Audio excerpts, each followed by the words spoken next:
Hello दोस्तों, मैं हूँ जॉन। और अब मैं आज आपको डीएरेटर की कैसे चार्ज करते हैं वो ईजीएस्ट वे में आपको बताऊंगा। तो डीएरेटर का पर्पज क्या है कि ऑक्सीजन को रिमूव करने का। ये मेन पर्पज होता है डीऑक्सीजनेशन। तो वो ऑक्सीजन के साथ साथ अदर गैस भी रिमूव करता है, लेकिन मेनली ऑक्सीजन रिमूव करता है। अगर यहाँ से कुछ ऑक्सीजन छूटता है तो वो अपन हाइड्रोजन डाल के केमिकली उसको ऑक्सीजन को रिमूव करते हैं। क्योंकि क्या होता है कि बॉयलर के ट्यूब में ऑक्सीजन अगर गया तो उसके कारण क्या होता है, करोजन होने के चांसेस बढ़ जाते हैं। तो उसके वजह से ही अपन ऑक्सीजन डीएरेटर में रिमूव करते हैं।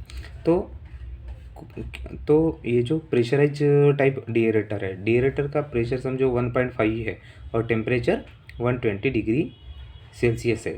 तो ये इतना टेम्परेचर, इतना प्रेशर लाने के लिए मेरे को किस तरह से चार्जिंग करूँगा वो मैं आपको ईजीएस्ट वे में बताऊँगा। ताकि क्या है कि आपके डीएरेटर में हैमरिंग नहीं होना चाहिए।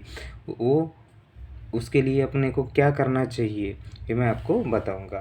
तो डीएरेटर का टेम्परेचर और प्रेशर आपको मालूम है कि कितना है करके, ठीक है। तो सबसे पहले मैं डीएरेटर का लेवल नॉर्मल रखूँगा। नॉर्मली डीएरेटर का लेवल 60 to 70% रखते हैं। तो जब भी बॉयलर चालू करेंगे तो आपका अगर बॉयलर चालू करने के बाद आप क्या करेंगे, लाइन बॉयलर का प्रेशर समझो 85 है और टेम्परेचर 510 है। तो आपके आपके प्लांट का अलग हो सकता है 65 प्रेशर और टेम्परेचर, जो भी हो आपके प्लांट में जिस तरह से उस तरह से इसको ले लीजिएगा। तो वहाँ से मैं बॉयलर चालू करने के बाद एमएसएसबी लाइन चार्ज करने के बाद यहाँ के पूरे ड्रेन लाइन है ये पूरे ओपन रहना चाहिए डीएरेटर तक की।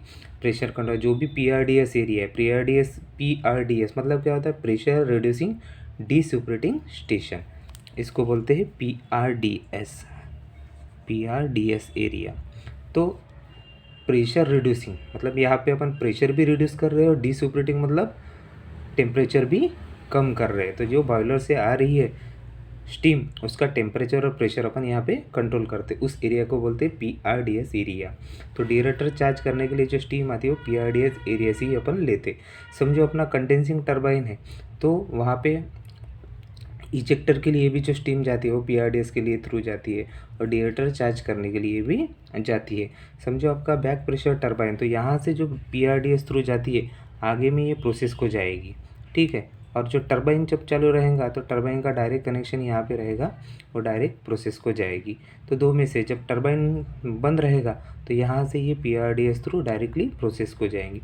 तो ये दो कंडीशन है अलग अलग प्लांट की, प्रोसेस की और कंडेंसिंग टाइम टरबाइन की, ठीक है।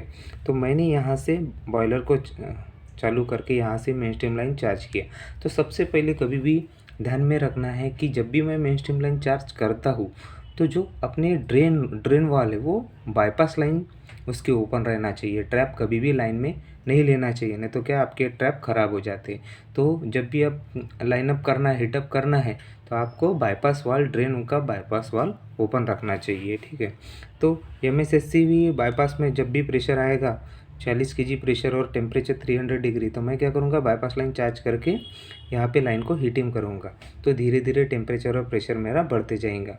तो ये जो प्रेशर कंट्रोल वाल है इसको मैं 5% ओपन रखूँगा और ये वेंट है इसको भी मैं ओपन करके रखूँगा। तो क्या जब भी बॉयलर से यहाँ से स्टीम देना चालू हो जाएगा धीरे धीरे यहाँ से ये हीटअप होना चालू हो जाएगा और वेंट से जितना स्टीम वेंटिंग हो जाएगा उतना ही टेम्परेचर बढ़ते रहेगा। तो वेंट आपको मैक्सिमम स्टार्ट में ज़्यादा रखना है, ताकि क्या होगा कि जितना जल्दी एग्जॉस्ट में जाएगा, वेंट से स्टीम जाएगा, उतना जल्दी आपका टेम्परेचर बढ़ेगा।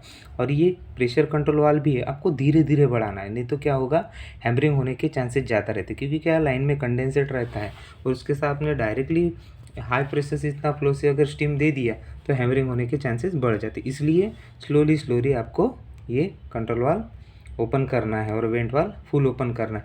जैसे ही आपका टेम्परेचर ज़्यादा बढ़ने लगा तो आप वेंट कम कर दीजिए और ये प्रेशर को बढ़ाते दीजिए। तो जैसे ही आपका यहाँ पे ये जो टेम्परेचर कंट्रोल वाल, इसको आप ऑटो में भी रख सकते हैं और मैनुअल में आप चेक कर सकते हैं कि टेम्परेचर बराबर कंट्रोल में हो रहा है कि नहीं। तो कम टेम्परेचर पे उसको आप मैनेज कर दीजिए, ठीक है। तो ये टेम्परेचर कंट्रोल वाल का सेट पॉइंट, जैसे मेरे को 300 डिग्री चाहिए तो मैं 300 डिग्री का यहाँ पे इसको सेट पॉइंट दूंगा और स्टार्टिंग में इसको 5% ओपन करके धीरे धीरे चार्ज करूँगा। जैसे ही आपका टेम्परेचर बढ़ने लगा, 200 100 अबव जाने लगा, तो मैं धीरे धीरे इसको बढ़ाते जाऊंगा। एक समय आ जाएंगे कि आपका 15 kg प्रेशर भी आ गया और 300 डिग्री टेम्परेचर भी आ गया। उस समय में क्या करूँगा मैं, यहाँ से ये डीएरेटर का प्रेशर कंट्रोल वाल है, आपका 15 kg प्रेशर और 300 टेम्प डीएरेटर के प्रेशर कंट्रोल वाल को आएगा। तो डीएरेटर की लाइन में जितने भी प्रेशर कंट्रोल वाल के जो ड्रेन है मेन स्ट्रीम लाइन के, उसको मैं ओपन करूँगा। ओपन करने के बाद जो ड्रेन का बाईपास है उसको स्टार्टिंग में ओपन करूँगा, तो ये यहाँ से पूरा कंडेंसर निकल जाएगा। समझो इसने आपने अगर स्टार्टिंग में डायरेक्टली ये पीसीबी ज़्यादा बढ़ा दिया तो क्या होगा, ये डीएरेटर में हैमरिंग होगा, क्योंकि वाटर और अचानक उसमें आप स्टीम डाल देते तो हैमरिंग हो जाती है। ठीक है, तो टेम्परेचर डिफरेंस होने के कारण क्या होता है कि ये हैमरिंग हो जाएगी। इसलिए आपको क्या करना है, ये स्लोली थोड़ा सा % ओपन करना है। ठीक है, तो एक समय आएगा कि यहाँ पे जो टेम्परेचर है वो रूम टेम्परेचर से जैसे 30 to 40 डिग्री सेल्सियस है, उससे क्या होगा, वो धीरे धीरे बढ़ते जाएगा। और जब भी ये धीरे धीरे बढ़ते जब 90 डिग्री तक आ जाएगा, उसके बाद आपको इसको धीरे धीरे 0.5 ऑटो में डालना है। आप 0.5 ऑटो में डालेंगे तो धीरे धीरे ये 0.5 का सेट पॉइंट ले लेगा। एक बार अगर 90 डिग्री टेम्परेचर आ गया तो उसके बाद आपका हैमरिंग होना कम हो जाता है। अगर उसको आपका टेम्परेचर 45 डिग्री है और आपने प्रेशर कंट्रोल वाला ऑटो में डाल दिया तो वो क्या करेगा, डीरेटर आपका हैमरिंग हो जाएगा। तो इसलिए डीरेटर हैमरिंग ना होना चाहिए, इसलिए आपको 90 डिग्री आने के बाद ही प्रेशर कंट्रोल वाल को ऑटो में रखना चाहिए, ताकि क्या होता है कि टेम्परेचर के बराबर आपका प्रेशर भी कंट्रोल हो जाता है। नहीं तो क्या है, प्रेशर को मेंटेन करने के लिए ज़्यादातर ऊपर हो जाएगा और ज़्यादा स्टीम आने के कारण हैमरिंग हो जाएगी। तो जैसे ही 90 डिग्री अबव आ गया तो आपने प्रेशर कंट्रोलर ऑटो में डाल के पहले 0.5 का सेट पॉइंट दे दिया, फिर धीरे धीरे इंक्रीज करके उसने आपने 1 दे दिया और फिर 1 और 1.5। तो धीरे धीरे इस तरह से देंगे तो आपका डीरेटर में हैमरिंग नहीं होगा। और जैसे ही ये पूरा लाइन चार्ज हो गया तो आपको क्या करना है कि ड्रेन के जो भी बाईपास है वो बंद करना है और ट्रैप अपने लाइन में लेना है।